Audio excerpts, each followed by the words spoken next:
नमस्कार साथियों, जय हिंद जय भारत। मैं पुरुषोत्तम उदगल आपका GK with Purushottam Udgal YouTube channel पर हार्दिक अभिनंदन और स्वागत करता हूं।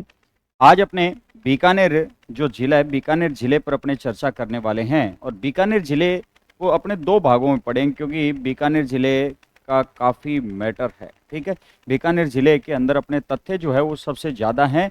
इसी कारण अपने देखो बीकानेर जिले को दो भागों में पढ़ेंगे। तो ये आज भाग फर्स्ट पढ़ रहे हैं और कल इसका ध्यान रखना कि भाग सेकेंड आएगा। ठीक है, तो ये ध्यान रखना आपने। तो अपने अगर बात करें बीकानेर जिले से संबंधित, सबसे पहले तो बीकानेर जो जिला है इससे संबंधित विधानसभा जो क्षेत्र है इनके ऊपर अपने चर्चा करनी है। तो बीकानेर क्षेत्र के अंदर विधानसभा क्षेत्र कौन कौन सी आती है? तो विधानसभा क्षेत्र, विधानसभा जो क्षेत्र हैं वो कौन से आते हैं? विधानसभा क्षेत्र की अगर अपने बात की जाए तो विधानसभा क्षेत्र कौन से हैं? एक तो बीकानेर पूर्व आता है, बीकानेर पूर्व आता है। एक अपने बीकानेर पश्चिम आता है, बीकानेर पश्चिम आता है। एक कोलायत आता है, कोलायत। एक अपने डूंगरगढ़ आता है, श्री डूंगरगढ़, श्री डूंगरगढ़ आता है। एक अपने लूण कंसर, लूण करंसर आता है। कौन सा आता है? लूण करंसर आता है। और एक अपने कौन सा आता है? नोखा आता है। कौन सा आता है? नोखा आता है अपने। ठीक है, कौन सा आता है? नोखा आता है। एक इसमें ध्यान रखना कि खाजूवाड़ा आएगा, खाजूवाड़ा विधानसभा जो क्षेत्र है वो भी इसमें आएगा। सर अब आप कहोगे कि सर ये तो खाजूवाड़ा तो अनूपगढ़ में चला गया था, तो इसके लिए आप ध्यान रखना कि पार्ट ए जरूर देखें। ठीक है, पार्ट ए जरूर देखें क्योंकि पार्ट ए जब देखोगे तो आपके ये समझ में आ जाएगी कहानी क्या घटनाक्रम था। क्योंकि बीकानेर जिले की छतरगढ़ और खाजूवाड़ा को अनूपगढ़ में शामिल किया गया, लेकिन 6 अक्टूबर को छतरगढ़ और खाजूवाड़ा वापस कहां पर शामिल कर दिए गए? बीकानेर में शामिल कर दिए। तो ध्यान रखना कि खाजूवाड़ा जो है इस समय विधानसभा जो क्षेत्र वो कहां पर आएगा? अपने बीकानेर में आएगा। तो बीकानेर से संबंधित अगर अपने बात करें तो बीकानेर पूर्व, पश्चिम, कोलायत, डूंगरगढ़, लूणकंसर, नोखा और खाजूवाड़ा जो है ये विधानसभा क्षेत्र आते हैं। नेक्स्ट अगर अपने बात करें यहां पर, अगर तहसीलों की बात करें अपने, ठीक है, उपखंड और तहसीलों की अगर अपने बात की जाए, उपखंड और अपने क्या है? तहसील बीकानेर से संबंधित, बीकानेर से संबंधित उपखंड और तहसील की बात की जाए तो सबसे पहले तो अपने देखो उपखंड कौन कौन से है बीकानेर के अंदर। बीकानेर में उपखंड कौन कौन से है? तो एक तो ध्यान रखना कि बीकानेर खुद उपखंड है, बीकानेर जो है ये खुद उपखंड है। बीकानेर, बीकानेर के अलावा ध्यान रखना नोखा, नोखा के अलावा कोलायत, कोलायत, कोलायत के अलावा ध्यान रखना बज्जू, बज्जू के अलावा लूणकंसर, लूणकंसर। एक अपने आता है डूंगरगढ़, श्री डूंगरगढ़, श्री डूंगरगढ़। एक अपने आएगा छतरगढ़। अब देखो छतरगढ़ आ चुका है इसमें। एक अपने कौन सा है? खाजूवाड़ा, खाजूवाड़ा जो अनूपगढ़ में शामिल किए गए थे लेकिन वापस अपने कहां पर आ चुके हैं? बीकानेर जिले के अंदर आ चुके हैं। पुनर्गठन के तहत इनको शामिल किया जा चुका है। ठीक है, एक ध्यान रखना कौन सा रहेगा? पुगड़। कौन सा रहेगा? पुगड़, पुगड़ अपने उपखंड है। कौन सा उपखंड है? पुगड़ अपने ध्यान रखना क्या रहता है? उपखंड रहता है।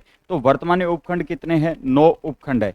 अब अगर अपने बात करें तहसील की बात की जाए तो तहसीलों में ध्यान रखना ये तो रहेगी, 9 तो तहसील रहेगी। 10वीं, सॉरी 9 तो ये तहसील रहेगी, 10वीं तहसील ध्यान रखना हदा हो जाएगी।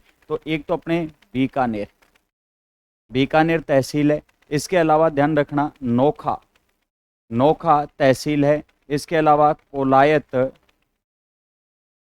कोलायत रहेगा। बज्जू, लूणकंसर, करंसर, लूण करंसर, लूणकंसर के अलावा डूंगरगढ़, डूंगरगढ़, डूंगरगढ़ के अलावा छतरगढ़, छतरगढ़ के अलावा खाजूवाड़ा, खाजूवाड़ा के अलावा अपने कौन सा आता है? पुगड़, और पुगड़ के अलावा ध्यान रखना हदा, हदा उपखंड नहीं है, हदा ध्यान रखना तहसील रहता है। तो हदा ध्यान रखना तहसील है। तो अगर अपने बात करें विधानसभा क्षेत्र की बात करें तो 7 विधानसभा क्षेत्र आते हैं, उपखंड की बात करें तो 9 उपखंड आते हैं, और तहसीलों की बात करें तो ध्यान रखना 10 तहसीलें आती है। किस जिले के अंदर आती है? बीकानेर के अंदर आती है। अब देखो अपने बात क्लियर करते हैं किनसे संबंधित, एक तो खाजूवाड़ा से संबंधित और एक छत्तरगढ़ से साहब, क्योंकि खाजूवाड़ा और छत्तरगढ़ अनूपगढ़ में शामिल कर दिए गए तो वापस बीकानेर में कैसे आए? तो मैं अनूपगढ़ जिले के अंदर बता चुका हूं, और इसे क्लियर करने के लिए आप अनूपगढ़ में जरूर देखें। इसे क्या रहता है कि अपने 6 अक्टूबर 2023 को 6 अक्टूबर 2023 को अपने एक नोटिफिकेशन जारी किया जाता है राजस्थान सरकार के द्वारा। इसमें ध्यान रखना कि राजस्थान भू राजस्व अधिनियम की धारा ध्यान रखना कौन सी है? 1956 की धारा 15 और ध्यान रखना कि धारा 16 के तहत क्या किया जाता है कि इन धाराओं का प्रयोग करते हुए अधिसूचनाओं को आंशिक अतिक्रमण में राज्य सरकार द्वारा जिला बीकानेर एवं अनूपगढ़ का पुनर्गठन करते हुए जिला अनूपगढ़ की अब अनूपगढ़ की तहसीलों को काटकर ध्यान रखना कौन सी तहसील थी? खाजूवाड़ा और छत्तरगढ़, इनको कहां पर शामिल कर दिया गया? बीकानेर के अंदर शामिल कर दिया गया। तो अपने क्या हुआ कि खाजूवाड़ा और छत्तरगढ़ अनूपगढ़ से अलग कर कहां पर शामिल किया जा चुका है? अब किस में शामिल किया जा चुका है? बीकानेर में शामिल किया जा चुका है। तो अनूपगढ़ से अलग कर खाजूवाड़ा और छत्तरगढ़ वापस कहां पर आ चुके हैं? बीकानेर में आ चुके हैं। तो यहां पर अगर अपने बात करें तो देखो बीकानेर, लूणकरसर, नोखा, पुगड़, डूंगरगढ़, कोलायत, हदा, छत्तरगढ़, खाजूवाड़ा, ये सभी क्या हैं? तहसीलें हैं। ठीक है, ये सभी तहसीलें हैं। बीकानेर, लूणकरसर, नोखा, पुगड़, डूंगरगढ़, कोलायत, हदा, छत्तरगढ़, खाजूवाड़ा, ये सभी क्या आ चुके हैं? तहसीलें। और ये ध्यान रखना क्या आ चुके हैं? उपखंड आ चुके हैं। ठीक है भाई, ये उपखंड अपने आ चुके हैं। ये अपने सारी तहसीलें, और इस तरफ ये क्या आ चुके हैं? उपखंड आ चुके हैं। ठीक है, इसमें ध्यान रखना कि बज्जू लिखा हुआ नहीं है। ठीक है, अब अपने देखो बात करते हैं बीकानेर जो जिला है, बीकानेर जिले से संबंधित अपने तथ्यों पर जानकारी लेनी है कि बीकानेर से संबंधित कौन कौन से तथ्य हैं, किस प्रकार से हैं। तो बीकानेर जो जिला है, बीकानेर जिले पर अपने मेन जो बातें हैं उन पर अपने चर्चा करनी है। ठीक है भी, तो बीकानेर से संबंधित सबसे पहले तो अपने बात करें बीकानेर जो कस्बा है, बीकानेर जो शहर है, इससे संबंधित अपने कौन कौन से तथ्य हैं, इस पर अपने चर्चा करेंगे। तो बीकानेर के अंदर एक तो ध्यान रखना कि अपने कोई भी नदी नहीं है। राजस्थान में ध्यान रखना 3 जिले ऐसे हैं जिनमें कोई नदी नहीं है। चूरू में नदी नहीं है, फलोदी में नदी नहीं है, और अपने बीकानेर में नदी नहीं है। तो बीकानेर जो जिला है, इस बीकानेर जिले के अंदर कोई भी नदी नहीं है, कोई नदी नहीं है, कोई नदी नहीं है। बीकानेर जिले में कोई भी नदी नहीं है, ये सबसे महत्वपूर्ण अपने रहता है। इसके अलावा अगर अपने बात करें तो यहाँ पर बीकानेर में खजूर अनुसंधान केंद्र स्थित है। कौन सा केंद्र स्थित है? खजूर अनुसंधान केंद्र स्थित है। तो बीकानेर के अंदर एक अपने आता है खजूर अनुसंधान केंद्र स्थित है।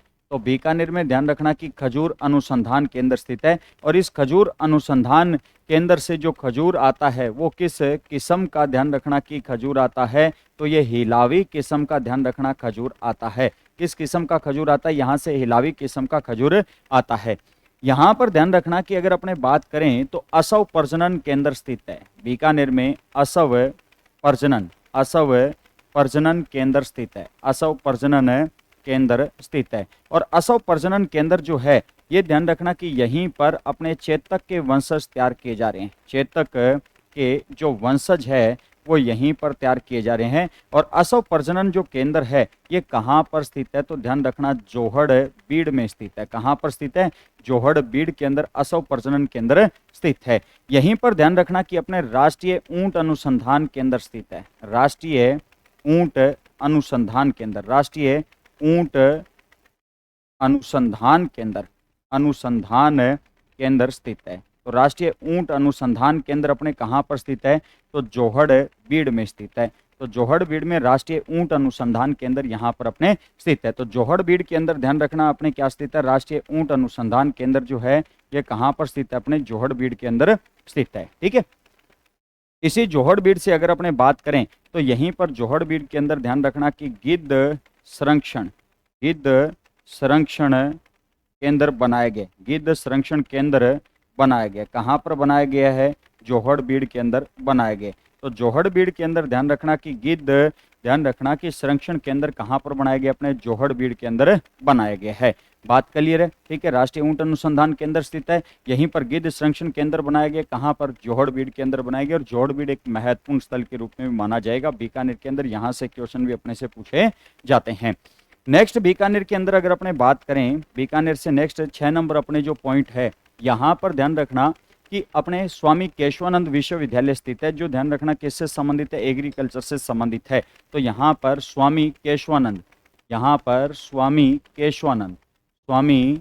केशवानंद कृषि विश्वविद्यालय, स्वामी केशवानंद कृषि विश्वविद्यालय है, स्वामी केशवानंद कृषि विश्वविद्यालय स्थित है। कहाँ पर स्थित है, अपने बीकानेर के अंदर स्थित है। स्वामी केशवानंद कृषि विश्वविद्यालय जो है, इसकी जो स्थापना है, ये स्थापना कब हुई, तो अगस्त 1987 के अंदर इसकी क्या हुई थी, स्थापना हुई थी। और ये ध्यान रखना राजस्थान का प्रथम कृषि विश्वविद्यालय है। तो राजस्थान का ये ध्यान रखना कि प्रथम कृषि विश्वविद्यालय के रूप में माना जाता है। कौन सा माना जाता है, स्वामी केशवानंद विश्वविद्यालय को माना जाता है। यहाँ पर ध्यान रखना राजस्थान का पहला पशु चिकित्सा एवं पशु विज्ञान महाविद्यालय भी स्थापित किया जाता है। तो ध्यान रखना कि बीकानेर के अंदर राजस्थान का पहला पशु चिकित्सा, राजस्थान का, यहाँ पर बीकानेर में राजस्थान का पहला पशु चिकित्सा एवं विज्ञान महाविद्यालय स्थापित किया गया था। और इस महाविद्यालय की जो स्थापना है वो कब की गई थी, 1954 के अंदर यहाँ पर की जाती है। ठीक है, कब की जाती है, 1954 के अंदर ध्यान रखना कि इसकी स्थापना की गई थी। तो 1954 में ध्यान रखना इसकी स्थापना की जाती है, 1954 में इसकी स्थापना की गई थी। तो राजस्थान का पहला ध्यान रखना पशु चिकित्सा एवं पशु विज्ञान महाविद्यालय यहाँ पर क्या किया गया था, स्थापित किया गया था। कहाँ पर स्थापित किया गया था, बीकानेर के अंदर किया जाता है। इसके बाद में अगर अपने बात करें बीकानेर से संबंधित है, तो बीकानेर में एक आता है अलख सागर आता है। महत्वपूर्ण क्वेश्चन है ये, अलख सागर जो है ये क्या रहता है कि बीकानेर का सबसे बड़ा ये क्या माना जाता है, कुआं माना जाता है। जैसे राजस्थान का सबसे बड़ा कुआं कौन सा है, बटाड़ू का कुआं, उसी प्रकार से ये ध्यान रखना कि बीकानेर का सबसे बड़ा कुआं है, सबसे बड़ा कुआं माना जाता है, सबसे बड़ा कुआं माना जाता है। कौन सा माना जाता है, तो ध्यान रखना कि अलख सागर जो है ये बीकानेर का सबसे बड़ा क्या माना जाता है, कुआं अपने माना जाता है। ठीक है, यहाँ पर ध्यान रखना कि बीकानेर के अंदर अगर अपने बात करें तो यहाँ पर माध्यमिक शिक्षा निदेशालय भी स्थित है। कौन सा निदेशालय स्थित है, माध्यमिक शिक्षा निदेशालय स्थित है। यहाँ पर माध्यमिक शिक्षा निदेशालय स्थित है। तो यहाँ पर माध्यमिक शिक्षा निदेशालय स्थित है, कहाँ पर स्थित है, बीकानेर के अंदर स्थित है। तो यहाँ पर माध्यमिक शिक्षा निदेशालय स्थित है, कहाँ पर है, बीकानेर के अंदर स्थित है। ठीक है, बीकानेर के अंदर अपने ध्यान रखना उर्मुल डेयरी भी आती है। बीकानेर में कौन सी डेयरी आती है, उर्मुल डेयरी आती है। तो बीकानेर में उर्मुल डेयरी है। क्वेश्चन आए कि उर्मुल डेयरी कहाँ पर है अपने, तो बीकानेर के अंदर ध्यान रखना उर्मुल डेयरी स्थापित की गई है। बात क्लियर है, तो बीकानेर में उर्मुल डेयरी है। इसके अलावा अगर अपने बात करें तो बीकानेर के अंदर ध्यान रखना कि बीकानेर जो है ये एशिया की सबसे बड़ी, बीकानेर जो है ये एशिया की सबसे बड़ी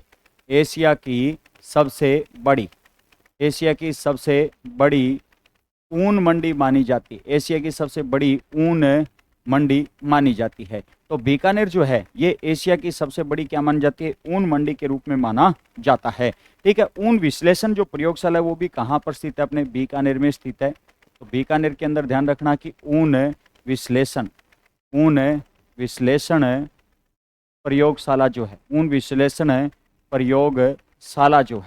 ऊन विश्लेषण जो प्रयोगशाला है ये भी कहाँ पर है, अपने बीकानेर के अंदर स्थित है। बीकानेर के अंदर ध्यान रखना केंद्रीय भेड़ व अनुसंधान संस्थान का ध्यान रखना एक मरु क्षेत्रीय परिसर उपकेंद्र स्थित है यहाँ पर। तो यहाँ पर क्या स्थित है, बीकानेर के अंदर केंद्रीय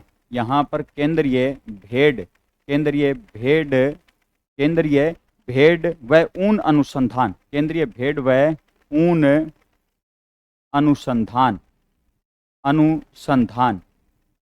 केंद्रीय भेड़ व ऊन अनुसंधान का ध्यान रखना क्या है, संस्थान स्थित है। कौन सा स्थित है, मरु क्षेत्रीय परिसर का उपकेंद्र है। यहाँ पर केंद्रीय भेड़ ऊन अनुसंधान के द्वारा ये ध्यान रखना संचालित रहता है। केंद्रीय भेड़ व ऊन अनुसंधान संस्थान का मरु क्षेत्रीय परिसर का उपकेंद्र जो है, उपकेंद्र यहाँ पर स्थापित है। उपकेंद्र स्थापित है। कहाँ पर स्थापित है, अपने बीकानेर के अंदर स्थित है। जबकि केंद्रीय भेड़ व ऊन अनुसंधान जो संस्थान है उसका मरु क्षेत्रीय परिसर यहाँ पर ध्यान रखना ये स्थापित रहता है। और कहाँ पर स्थापित है, ये बीचवाल के अंदर स्थापित है। कहाँ पर है, बीचवाल जो है इसके अंदर ये ध्यान रखना स्थापित रहता है। ठीक है, बीकानेर से संबंधित अपने बात करें तो बीकानेर से संबंधित अपने राजस्थान का बहुत ही महत्वपूर्ण एक सभ्यता स्थल भी यहाँ पर रहता है। ठीक है, ये केंद्र कहाँ पर स्थापित है, देखो ये जो केंद्र है ये कहाँ पर स्थापित है, बीचवाल के अंदर स्थापित है। बीचवाल के अंदर ये केंद्र स्थापित है। ठीक है, नेक्स्ट अगर अपने बात करें तो बीकानेर से संबंधित अगर बात करें तो अपने यहाँ पर एक सभ्यता आती है, सोंथी सभ्यता आती है। कौन सी सभ्यता आती है, सोंथी सभ्यता आती है। सोंथी सभ्यता की बात की जाए तो सोंथी सभ्यता देखो कहाँ पर स्थित है, सोंथी सभ्यता बीकानेर के अंदर स्थित है। सोंथी सभ्यता का ध्यान रखना कि जो उत्खनन का कार्य किया जाता है, खोज का जो कार्य किया जाता है वो अमलानंद घोष के द्वारा किया जाता है। तो इस सभ्यता की ध्यान रखना कि खोज व उत्खनन जो कार्य है वो किसके द्वारा किया गया था, अमलानंद घोष के द्वारा किया जाता है। अमलानंद घोष के द्वारा किया जाता है। यहाँ पर ध्यान रखना कि कालीबंगा से भी ध्यान रखना क्या मिलते हैं, हड़प्पा युगीन अवशेष मिलते हैं। इसी कारण सोंथी सभ्यता को प्रथम कालीबंगा सभ्यता के नाम से भी जाना जाता है। तो यहाँ से हड़प्पा युगीन अवशेष प्राप्त हुए, यहाँ से हड़प्पा युगीन अवशेष प्राप्त हुए। और सोंथी सभ्यता को ध्यान रखना कि राजस्थान की प्रथम कालीबंगा सभ्यता कहा जाता है। कालीबंगा सभ्यता कहा जाता है। तो इसे ध्यान रखना कि राजस्थान की प्रथम क्या कहा जाता है, कालीबंगा सभ्यता के रूप में भी जाना जाता है। किसको जाना जाता है, सोंथी को जाना जाता है। जो भी ध्यान रखना लाइव देख रहे हैं इस क्लास को, ठीक है, वो एक बार चैनल को सब्सक्राइब जरूर करें, वीडियो को लाइक और ध्यान रखना शेयर जरूर करें, है ना। नेक्स्ट अगर अपने बात करें बीकानेर से संबंधित बात की जाए तो बीकानेर में देवी कुंड की क्या आती है, छतरियां आती है। तो बीकानेर के अंदर ध्यान रखना कि देवी कुंड की छतरियां आती है। जबकि पंचकुंड की छतरियां कहाँ पर है, अपने मारवाड़ में, जोधपुर में है। तो देवी कुंड की छतरियां आती है। और देवी कुंड की जो छतरियां हैं ये ध्यान रखना किससे संबंधित है, मारवाड़ का जो राठौड़ राजवंश है, मारवाड़ का जो राठौड़ राजवंश है उससे तो जोधपुर से संबंधित है। और यहाँ पर बीकानेर के राठौड़ राजवंश, बीकानेर के राठौड़ राजवंश की छतरियां, बीकानेर के राठौड़ राजवंश की क्या रहती है, यहाँ पर छतरियां रहती है। अपने यहीं पर एक नोट डालकर ध्यान रखना कि पंचकुंड की छतरियां, दोनों ही महत्वपूर्ण है। पंचकुंड की छतरियां कहाँ पर आती है, अपने जोधपुर में आती है। ये किससे संबंधित है, तो जोधपुर के राठौड़ राजवंश से संबंधित है। जोधपुर के राठौड़ राजवंश से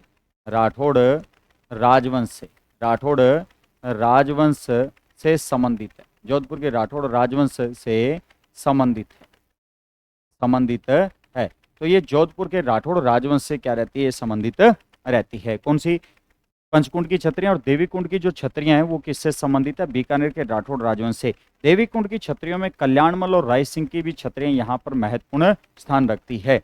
नेक्स्ट अगर अपने बात करें तो बीकानेर से अपने एक अंता देवी का मंदिर आता है। किस देवी का मंदिर है, अंता देवी का मंदिर है। अंता देवी का मंदिर आता है। और अंता देवी जो है इसे ध्यान रखना कि ऊंटों की देवी कहा जाता है। इसे ऊंटों की देवी कहा जाता है। ऊंटों की देवी कहा जाता है। जबकि ऊंटों के लोक देवता किसे कहा जाता है? पाबूजी महाराज को कहा जाता है। तो ऊंटों के लोक देवता कौन है? पाबूजी महाराज है। ठीक है, तो ऊंटों के लोक देवता, ऊंटों के लोक देवता, ऊंटों के लोक देवता, लोक देवता कौन है? पाबूजी महाराज, पाबूजी महाराज है।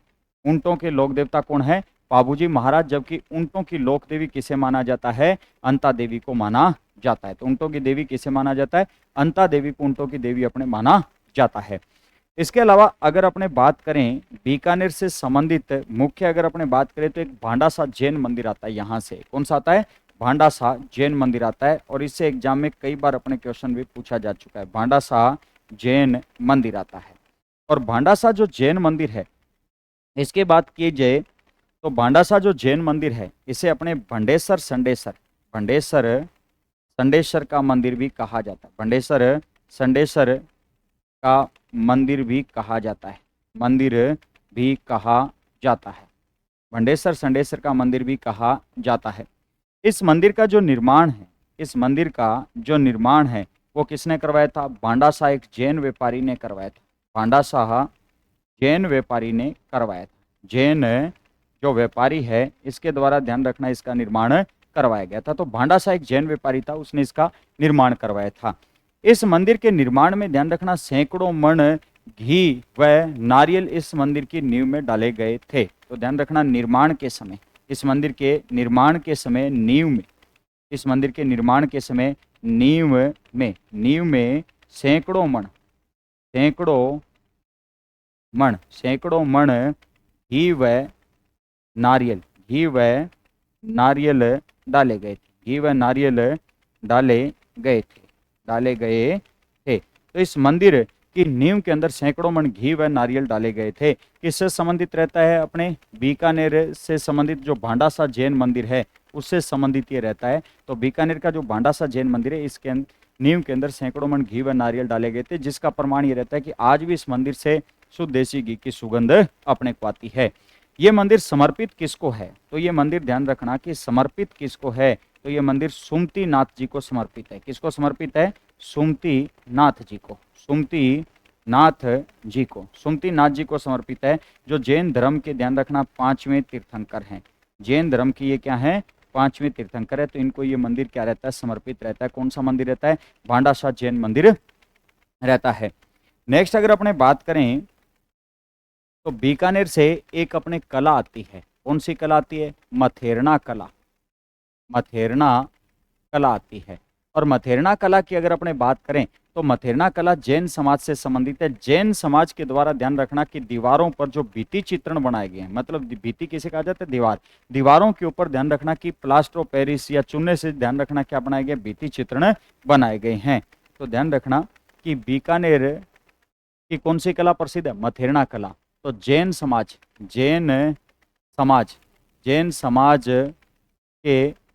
समाज के भित्ति चित्रण, जैन समाज के धार्मिक भित्ति चित्रण, धार्मिक भित्ति जो चित्रण है वो ध्यान रखना कि कौन सी कला है? अपने मथेरना कला है। कौन सी कला है? मथेरना कला है। ठीक है।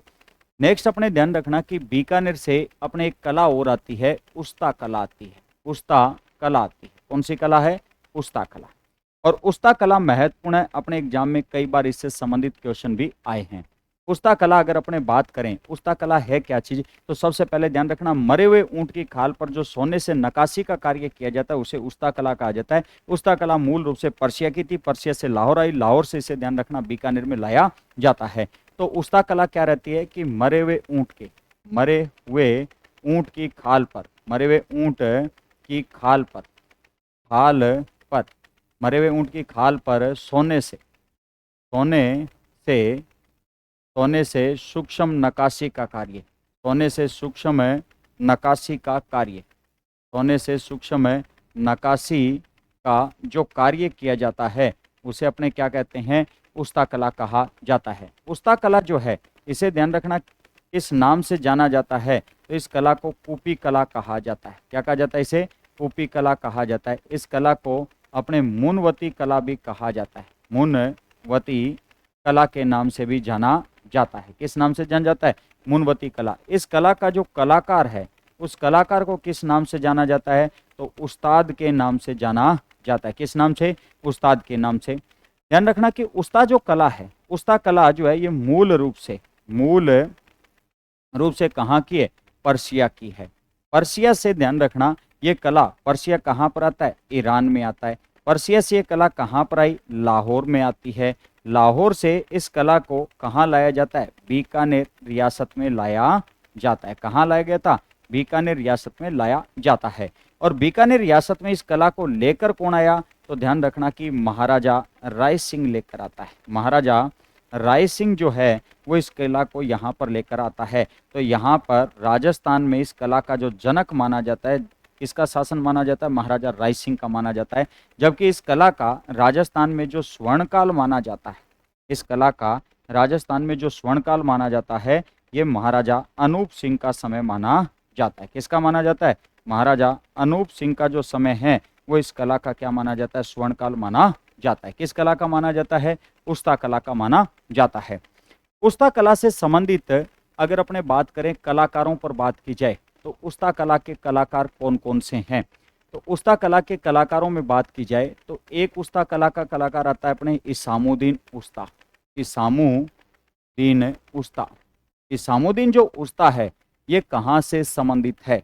इसामुद्दीन उस्ता की अगर अपने बात करें तो इसामुद्दीन उस्ता, ध्यान रखना, इनका जो जन्म स्थान है ये दुलमेरा गांव है। दुलमेरा गांव है। दुलमेरा गांव है। और दुलमेरा गांव कहाँ पर आता है? अपने लूणकरनसर में आता है। लूणकरनसर बीकानेर में आता है। कौन सा गांव? दुलमेरा गांव। इसामुद्दीन उस्ता के प्रयासों से ही, ध्यान रखना, 15 अगस्त 1975 को कैमल हाइडिंग ट्रेनिंग सेंटर की, कैमल हाइडिंग ट्रेनिंग सेंटर की, कैमल हाइडिंग ट्रेनिंग सेंटर की स्थापना की जाती है। ट्रेनिंग सेंटर की स्थापना की गई और इसके जो पहले अध्यक्ष बने थे वो इसामुद्दीन उस्ता ही बनते हैं। इसामुद्दीन उस्ता को इस कला के लिए, ध्यान रखना, पद्मश्री अवार्ड मिला था। पद्मश्री अवार्ड दिया गया था और पद्मश्री इन्हें अवार्ड दिया गया था 1986 में दिया जाता है। 1986 में इन्हें पद्मश्री अवार्ड दिया गया था। किनको? इसामुद्दीन उस्ता को। एक ध्यान रखना कि प्रसिद्ध कलाकार इसका आता है, एक विदेशी कलाकार है जिसका नाम है A.H. मूलर। A.H. मूलर जो है ये जर्मनी से संबंधित था। कहाँ से संबंधित था? ये जर्मनी से संबंधित था। ये विदेशी कलाकार इसका माना जाता है। कहाँ से? जर्मनी से संबंधित ये माना जाता है। एक कलाकार ध्यान रखना कि इसका आता है कौन? मोहम्मद हनीफ। मोहम्मद हनीफ आता है। मोहम्मद हनीफ आता है।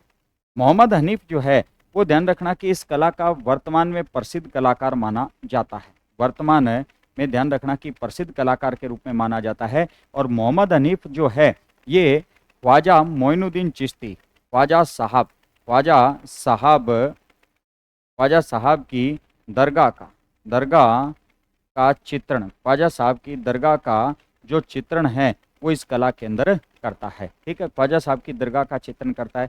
एक इसका प्रसिद्ध कलाकार अपने आता है इलाही बख्श।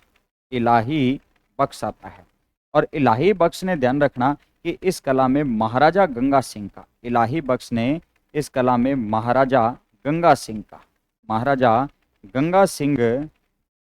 का चित्रण किया था। महाराजा गंगा सिंह का चित्रण किया था। और महाराजा गंगा सिंह का जो चित्रण है ये, ध्यान रखना, कहाँ रखा हुआ है?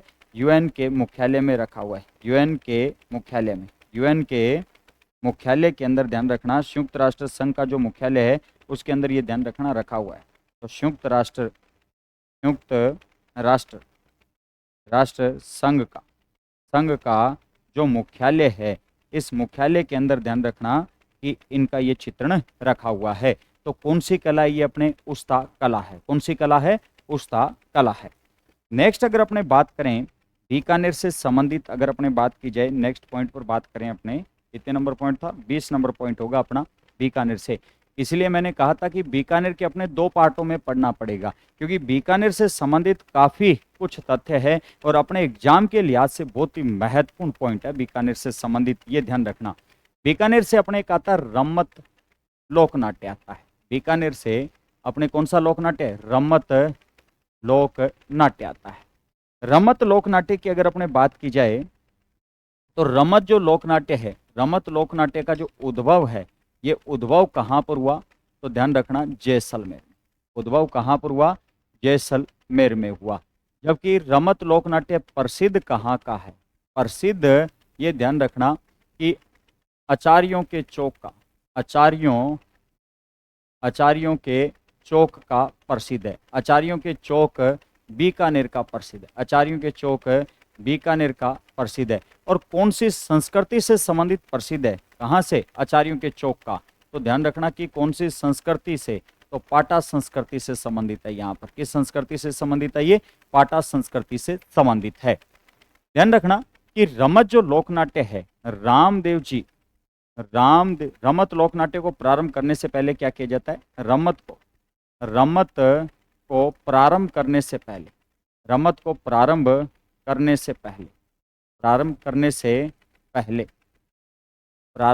से पहले रामदेव जी की फड़ का वाचन किया जाता है। रामदेव जी की फड़ का वाचन किया जाता है। रामदेव जी की फड़ का वाचन किया जाता है। तो रमत जो लोकनाट्य है, इसे प्रारंभ करने से पहले रामदेव जी की फड़ का क्या किया जाता है? वाचन किया जाता है। कौन सी रमत को, कौन से लोकनाट्य को प्रारंभ करने से? रमत लोकनाट्य को प्रारंभ करने से पहले रामदेव जी की फड़ का वाचन किया जाता है। रमत से संबंधित रहता है कि रमत को जब प्रारंभ किया जाता है उससे पहले सरस्वती वंदना, इसके अलावा ध्यान रखना कि गणेश वंदना, इसके अलावा ध्यान रखना ऋतु से संबंधित जो है गीत वगैरह भी गाए जाते हैं। ऋतु से संबंधित गीत वगैरह भी गाए जाते हैं। रमत जो है हमेशा ध्यान रखना, रमत प्रारंभ कैसे होते हैं? हमेशा ही रमत फक्कड़दाता की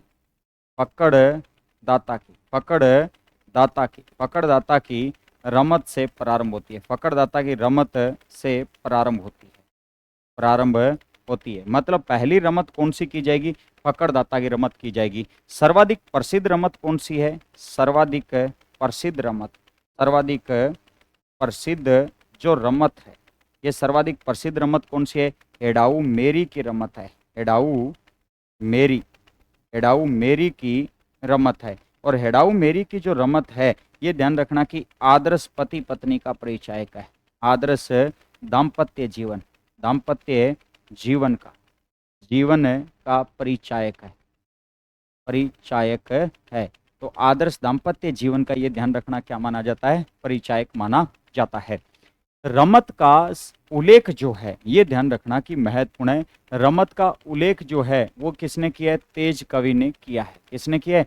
तेज कवि ने। और तेज कवि क्या करता है कि 1943 के अंदर ये क्या लिखता है? स्वतंत्रता बावनी लिखता है। स्वतंत्रता बावनी। और ये स्वतंत्रता बावनी इसने किसको भेंट स्वरूप दी थी? भेंट स्वरूप गांधी जी को दी थी। किसको दी थी? गांधी जी को दी थी। तो ये भेंट स्वरूप किसको दी जाती है? ये गांधी जी को दी जाती है। तेज कवि के द्वारा एक कंपनी भी बनाई जाती है रमत से संबंधित, और इस कंपनी का नाम क्या था? कृष्णा कंपनी था। क्या नाम था? कृष्णा कंपनी था। तो इससे संबंधित ध्यान रखना कि एक कंपनी भी बनती है और इस कंपनी का नाम क्या था? कृष्णा कंपनी था। तो ये रमत लोकनाट्य से संबंधित रहता है। एक अपने पॉइंट आता है रमत के अलावा, अगर अपने बात करें तो यहाँ पर राजस्थान राज्य अभिलेखागार आता है। बीकानेर के अंदर राजस्थान राज्य क्या स्थित है? अभिलेखागार स्थित है। तो देखो, राजस्थान राज्य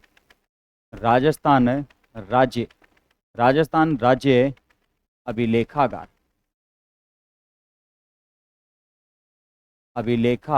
स्थित है। तो बीकानेर में राजस्थान राज्य अभिलेखागार स्थित है। ठीक है। राजस्थान राज्य अभिलेखागार की बात की जाए तो इसकी जो स्थापना है, ये स्थापना 1955 में की जाती है। इसकी स्थापना 1955 में की गई थी। और कहाँ पर की जाती है, ये सबसे महत्वपूर्ण बिंदु है। इसकी स्थापना कहाँ की गई थी, ये ध्यान रखना। तो इसकी स्थापना जयपुर में की जाती है। और इसकी स्थापना के लिए प्रयास किसके थे, तो ध्यान रखना कि नाथूराम जी के थे। नाथूराम खड़गावत, खड़गावत के क्या थे, प्रयास थे। तो नाथूराम जी खड़गावत के क्या थे, प्रयास थे। और इसे ध्यान रखना कि स्थानांतरित जो है, ध्यान रखना कि इसे स्थानांतरित कर दिया जाता है 1 जुलाई 1960 को। कहां पर, बीकानेर। तो इसे स्थानांतरित, ध्यान रखना कि 1 जुलाई 1960 को, 1 जुलाई 1960 को बीकानेर स्थानांतरित किया गया। कहां पर स्थानांतरित किया जाता है इसे, बीकानेर स्थानांतरित किया जाता है। और कब किया गया था, 1 जुलाई 1960 को इसे बीकानेर के अंदर क्या कर दिया गया था, स्थानांतरित कर दिया जाता है। तो बीकानेर में ध्यान रखना कि इसे स्थानांतरित किया गया था। कब किया गया था, 1 जुलाई 1960 को किया गया था। ठीक है। तो बीकानेर से संबंधित अपने महत्वपूर्ण जो तथ्य पढ़ रहे हैं, उसमें राजस्थान राज्य अभिलेखागार काफी महत्वपूर्ण है। इससे संबंधित कई बार अपने एग्जाम के अंदर ध्यान रखना क्वेश्चन आ चुके हैं। तो बीकानेर से संबंधित ध्यान रखना कि काफी महत्वपूर्ण ये एक तथ्य रहता है। ठीक है। हाँ, राजस्थान राज्य अभिलेखागार से संबंधित है। ठीक। तो एक बार अपने यहाँ तक रिपीट करते हैं बीकानेर के जो अपने तथ्य पढ़े हैं, महत्वपूर्ण जो भी चर्चा अपने की है। तो सबसे पहले तो अपने देखो बीकानेर के अंदर जो विधानसभा क्षेत्र है वो कितने हैं, 7 है। कौन कौन से है, बीकानेर पूर्व है, बीकानेर पश्चिम है, कोलायत है, डूंगरगढ़ है, लूणकंसर है, नोखा है और खाजुवाड़ा। खाजुवाड़ा ध्यान रखना कि अनूपगढ़ से वापस आ चुका है, इसी कारण ध्यान रखना कि खाजुवाड़ा है। इसके बाद में उपखंड जो है वो कितने हैं, 9 हैं। बीकानेर, नोखा, कोलायत, बज्जू, लूणकंसर, डूंगरगढ़, छतरगढ़, खाजुवाड़ा, पुगड़, ये ध्यान रखना क्या रहते हैं, उपखंड रहते हैं। तहसीलें जो है ये कितनी हैं, 10 है। बीकानेर, नोखा, कोलायत, बज्जू, लूणकंसर, डूंगरगढ़, छतरगढ़, खाजुवाड़ा, पुगड़ और हदा, ये ध्यान रखना क्या रहती है, तहसीलें रहती है। तो ये तहसीलें ध्यान रखना कहाँ पर अपने, इस स्थान पर अपने तहसीलें जो है ये कहाँ पर अपने, बीकानेर के अंदर है। ठीक है। तो तहसीलें कितनी हैं, 10 तहसीलें हैं। नेक्स्ट अगर अपने बात करें तो ये देखो 6 अक्टूबर 2023 को ये नोटिफिकेशन जारी हुआ था, जिससे ध्यान रखना ये कहाँ पर आ गई थी, बीकानेर में आ जाती है पुनर्गठन के तहत। तो पुनर्गठन हुआ है बीकानेर का। इसके अलावा अगर अपने बात करें बीकानेर से बात करें तो बीकानेर में ध्यान रखना कोई भी नदी नहीं है। बीकानेर के अंदर कोई भी नदी नहीं है। बीकानेर के अंदर अपने बात करें तो कोई भी नदी नहीं है। बीकानेर से संबंधित अपने पढ़ रहे हैं और बीकानेर में ध्यान रखना कि कोई भी नदी नहीं है। ठीक है।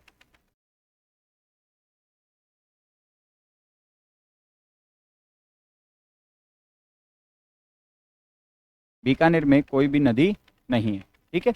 हाँ, यहाँ पर एक खजूर अनुसंधान केंद्र स्थित है, जिसकी किस्म कौन सी है, हिलावी किस्म है। असव प्रजनन केंद्र है और असव प्रजनन केंद्र कहाँ पर स्थित है, जोहड़बीड़ में, जिससे चेतक के वंशज तैयार किए जा रहे हैं। राष्ट्रीय ऊंट अनुसंधान केंद्र स्थित है कहाँ पर, जोहड़बीड़ में। गिद्ध संरक्षण केंद्र स्थित है कहाँ पर, जोहड़बीड़ के अंदर स्थित है। कहाँ पर स्थित है ये, जोहड़बीड़ के अंदर स्थित है।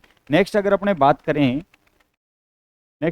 तो यहाँ पर स्वामी केशवानंद एग्रीकल्चर विश्वविद्यालय, जिसकी स्थापना अगस्त 1987 में, जो राजस्थान का प्रथम क्या रहता है, कृषि विश्वविद्यालय के रूप में रहता है। राजस्थान का पहला पशु चिकित्सा एवं पशु विज्ञान महाविद्यालय स्थापित किया गया था कब, 1954 के अंदर स्थापित किया जाता है। कहाँ पर, बीकानेर में। अलग सागर है जो बीकानेर का सबसे बड़ा क्या माना जाता है, कुआं माना जाता है। माध्यमिक शिक्षा निदेशालय स्थापित किया गया कहाँ पर, बीकानेर के अंदर। यहाँ पर उर्मुल डेयरी स्थापित है। इसके अलावा अगर अपने बात करें तो एशिया की सबसे बड़ी ध्यान रखना ऊन मंडी है, ऊन विश्लेषण प्रयोगशाला है। यहाँ पर केंद्रीय भेड़ एवं ऊन अनुसंधान संस्थान का एक ध्यान रखना कौन सा रहता है, मरु क्षेत्रीय परिसर का यहाँ पर उपकेंद्र स्थापित है। क्या स्थापित है? उपकेंद्र स्थापित है। केंद्रीय भेड़ ऊन अनुसंधान का नियंत्रण रहता है किस पर? मरु क्षेत्रीय परिसर। और इसका ध्यान रखना उपकेंद्र यहाँ पर स्थापित है। और कहाँ पर स्थापित है? तो ये साफ बीच वाल के अंदर स्थापित है। एक सोंती सभ्यता आती है, इसका खोज व उत्खनन का कार्य किसने किया था? अमलानंद घोष के द्वारा किया जाता है। और यहाँ पर हड़प्पा से भी ध्यान रखना प्राचीन अवशेष प्राप्त हुए हैं। राजस्थान की प्रथम कालीबंगा सभ्यता कहा जाता है इसे। नेक्स्ट बात की जाए तो देवी कुंड की छतरियां आती है, जो बीकानेर के राठौड़ राजवंश शासकों की ध्यान रखना छतरियां रहती है। यहाँ पर जो छतरियां, ये ध्यान रखना कि कल्याणमल से संबंधित यहाँ पर छतरी है। इसके अलावा महाराजा राय सिंह से संबंधित भी यहाँ पर छतरी आती है। पंचकुंड जो है, पंचकुंड कहाँ पर आता है? जोधपुर में आता है। यहाँ पर जोधपुर के राठौड़ राजवंश शासकों की क्या रहती है? छतरियां रहती है। अंता देवी ऊंटों की देवी मानी जाती है। ऊंटों के जो लोकदेव वो किसे माना जाता है? पाबूजी को माना जाता है। और पाबूजी महाराज का जो मंदिर है ये कहाँ पर स्थित है? कोल्लूमंड के अंदर स्थित है। और कोल्लूमंड कहाँ पर आ चुका है? वो फलोदी जिले में आ चुका है। कहाँ पर आ चुका है? फलोदी जिले के अंदर आ चुका है।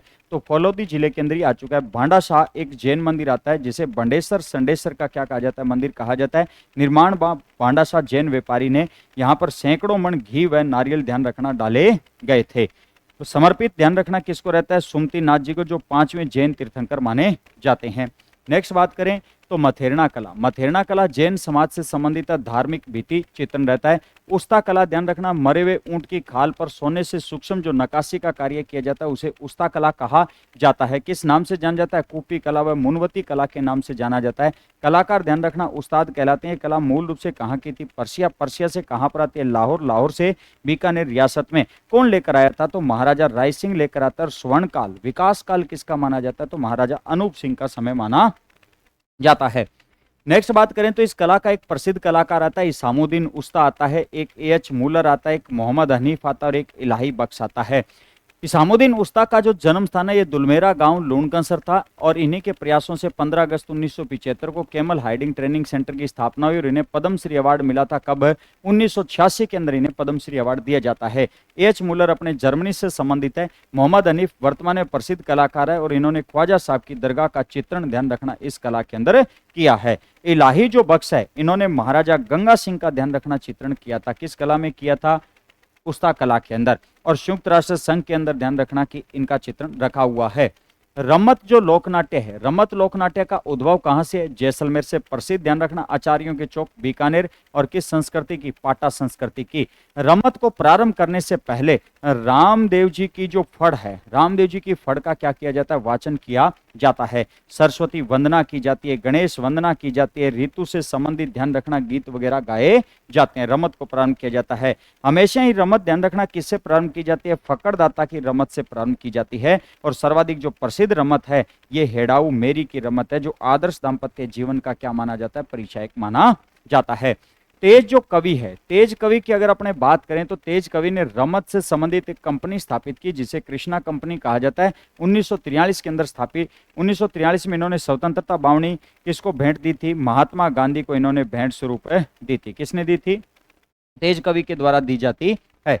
नेक्स्ट बात करें तो राजस्थान राज्य जो अभिलेखागार है इसकी स्थापना 1955 में कहां पर की जाती है? जयपुर में की जाती है। और किसके प्रयासों से? नाथूराम खड़गावत के प्रयासों से स्थानांतरित 1 जुलाई 1960 को कहां पर? बीकानेर के अंदर। इसे ध्यान रखना क्या कर दिया गया था? स्थानांतरित कर दिया जाता है। तो बीकानेर के अंदर इसे स्थानांतरित किया गया था। बात क्लियर है?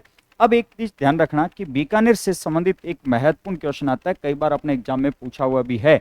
एक बीकानेर से चिंदा आता है। क्या आता है? चिंदा। चिंदा क्या चीज है?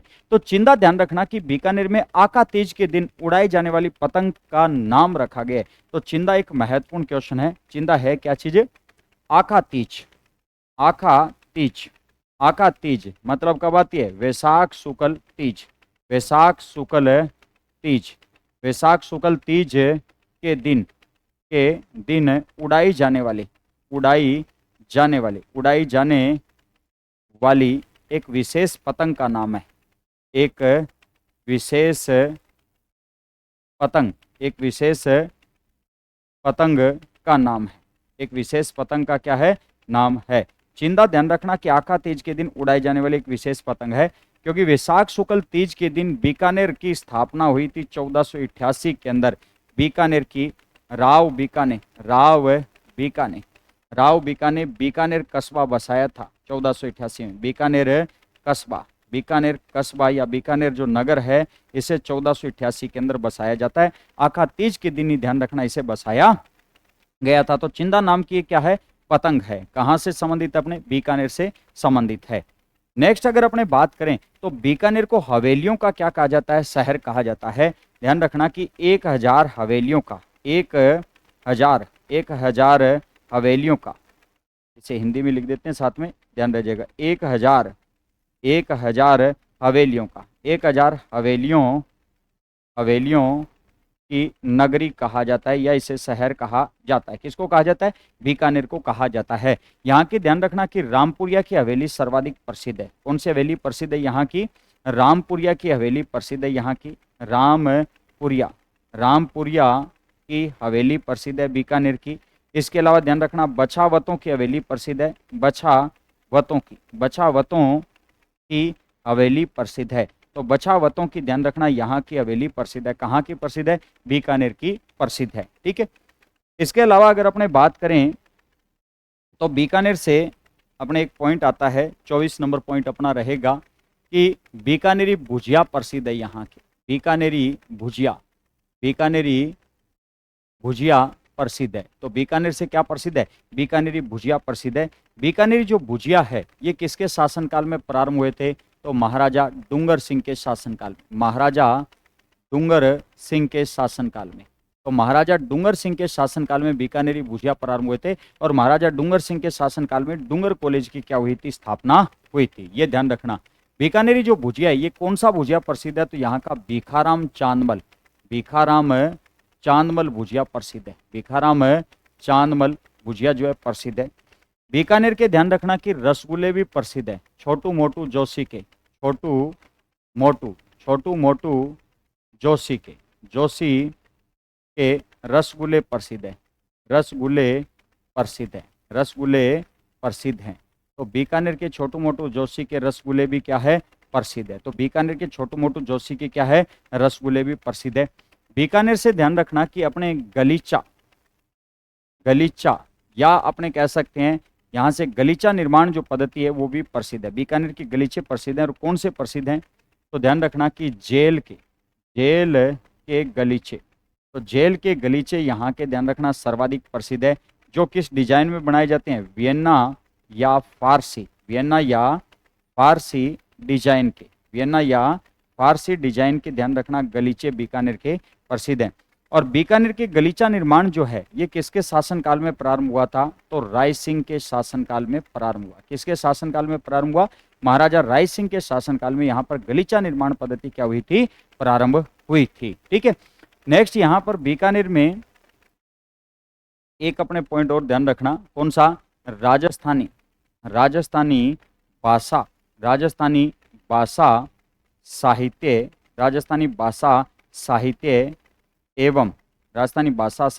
एवं संस्कृति अकादमी स्थित है। यहाँ पर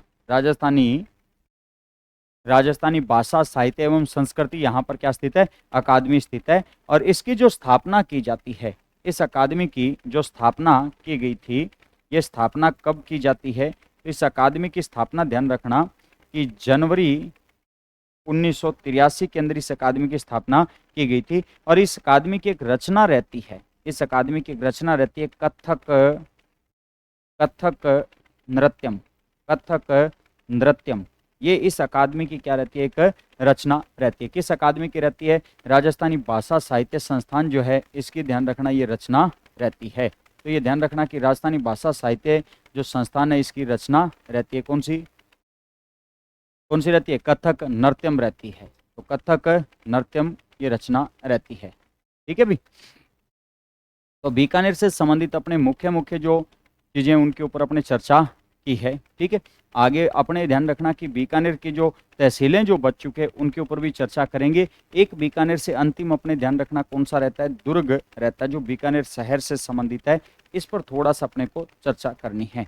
ठीक है, एक तो बीकानेर के महल जो हैं इन पर अपने को थोड़ा सा देखना है और उसके बाद में दुर्ग जो है। ठीक, तो अपने बीकानेर के जो महल हैं, बीकानेर के महल जो हैं इन पर अपने को थोड़ी सी चर्चा करनी है, क्योंकि बीकानेर के महल भी महत्वपूर्ण रहते हैं। बीकानेर के महल भी महत्वपूर्ण अपने रहते हैं भी, ठीक है। बीकानेर के महलों में अगर अपने बात करें तो बीकानेर के महलों में अपने एक महल आता है अनूप महल। कौन सा महल आता है? अनूप महल आता है। और अनूप महल का जो निर्माण है वो किसने करवाया था? महाराजा अनूप सिंह ने करवाया था। महाराजा अनूप सिंह के द्वारा इस महल का निर्माण करवाया जाता है। बीकानेर का ये सर्वाधिक अलंकृत महल है, तो ध्यान रखना कि बीकानेर का सर्वाधिक अलंकृत महल है। अलंकृत महल है ये। बीकानेर का सर्वाधिक क्या है? अलंकृत महल माना जाता है। कौन सा माना जाता है? अनूप महल को माना जाता है। यहाँ पर ध्यान रखना कि बीकानेर के शासकों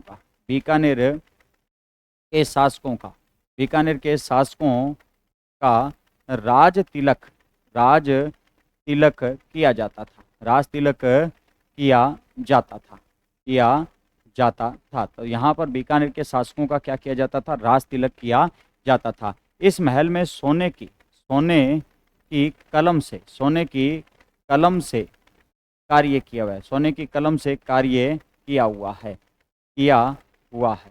तो बीकानेर के अंदर एक महल स्थित है। कौन सा? अनूप महल स्थित है, और इसमें सोने की कलम से क्या किया हुआ है? कार्य किया हुआ है। एक अपने यहाँ से महल आता है। कौन सा? छतर महल आता है। कौन सा महल आता है? छतर महल आता है। और छतर महल की अगर अपने बात करें तो छतर महल जो है इसकी छत लकड़ी की बनी हुई है, जिसके ऊपर भगवान श्री कृष्ण की रासलीलाओं का चित्रण है। छत लकड़ी की बनी हुई है। छत लकड़ी की बनी हुई है, जिस पर भगवान श्री कृष्ण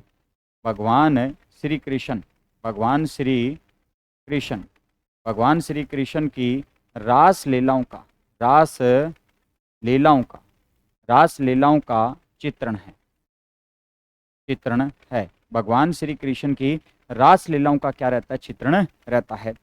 एक अपने बात करें तो एक अपने महल आता है। कौन सा?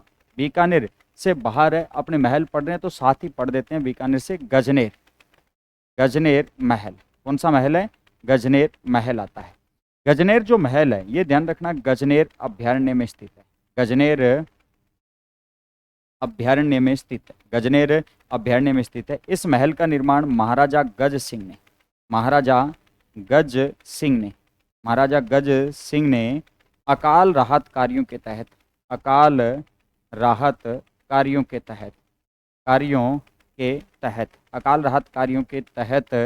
निर्माण करवाया था। किस महल का करवाया था? गजनेर। और एक अपने महल ध्यान रखना। कौन सा? कर्ण महल। कौन सा महल है? कर्ण महल। कर्ण महल का जो निर्माण है ये किसने करवाया था? महाराजा अनूप सिंह ने करवाया था। अब कर्ण सिंह मत कर देना, इसका निर्माण जो है वो महत्वपूर्ण है, तो इसका निर्माण महत्वपूर्ण रहता है। तो बीकानेर जो कस्बा है उससे संबंधित अपने अभी तक पढ़ा है। अभी बाकी तो अपने छेड़े ही नहीं है। कोलायत वगैरह और इन तहसीलों को तो अपने देखा ही नहीं, अभी तक छेड़ा ही नहीं है। केवल बीकानेर से चलने हैं। और बीकानेर से अभी जूनागढ़ किला और पड़ा है, ठीक है। तो बीकानेर से काफ़ी जानकारियां हैं, ठीक है। तो एक बार अपने जो जितना पहले रिपीट कर गए उसके आगे रिपीट करते हैं। चिंदा एक ध्यान रखना कि आका तीज के दिन उड़ाई जाने वाली एक पतंग का नाम है। 1000 हवेलियों की नगरी कहा जाता है बीकानेर को। यहाँ पर रामपुरिया की हवेली और बछावतों की हवेली सर्वाधिक क्या रहती है? प्रसिद्ध रहती है। बीकानेरी भुजिया प्रसिद्ध है। महाराजा डूंगर सिंह के शासनकाल में प्रारंभ हुआ था। भिखाराम चांदमल भुजिया रहता है। छोटू मोटू जोशी के ध्यान रखना रसगुल्ले प्रसिद्ध है। गलीचा निर्माण ध्यान रखना राय सिंह के काल में प्रारंभ हुआ था। जेल के गलीचे या वियन्ना या फारसी डिजाइन के गलीचे यहाँ से। राजस्थानी भाषा साहित्य एवं संस्कृति अकादमी यहाँ पर स्थापित की गई थी। कब? जनवरी 1983 में। और कथक नृत्यम जो है वो ध्यान रखना इसकी रचना रहती है, जबकि कथक नृत्य मूल रूप से अपने जयपुर से संबंधित रहता है। नेक्स्ट अगर अपने बात करें तो महल जो है, महल में एक अनूप महल आता है जिसका निर्माण महाराजा अनूप सिंह ने। सर्वाधिक ध्यान रखना, ये अलंकृत महल है। बीकानेर के शासकों का राज तिलक यहीं पर किया जाता है, सोने की कलम से कार्य किया जाता है। छतर महल जो है, इसकी छत लकड़ी से बनी हुई है जिस पर भगवान श्री कृष्ण की रासलीलाओं का चित्रण रहता है। गजनेर महल, गजनेर अभ्यारण्य में महाराजा गज सिंह ने अकाल राहत कार्यों के तहत निर्माण करवाया। कर्ण महल महाराजा अनूप सिंह के द्वारा निर्माण करवाया जाता है। ये आज की क्लास आपको कैसी लगी, मेन कमेंट बॉक्स में कमेंट जरूर कीजिएगा, ठीक है।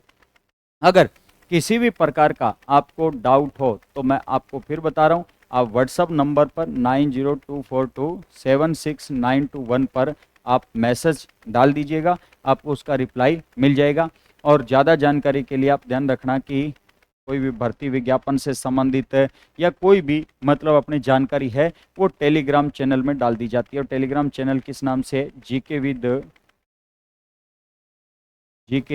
विद पुरुषोत्तम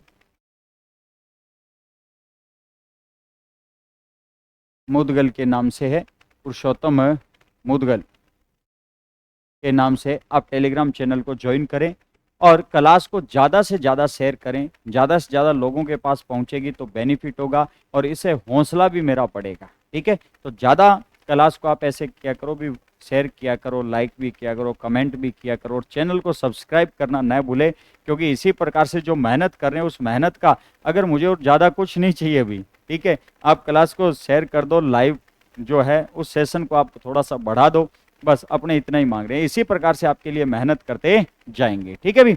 ओके, धन्यवाद, जय हिंद, जय भारत।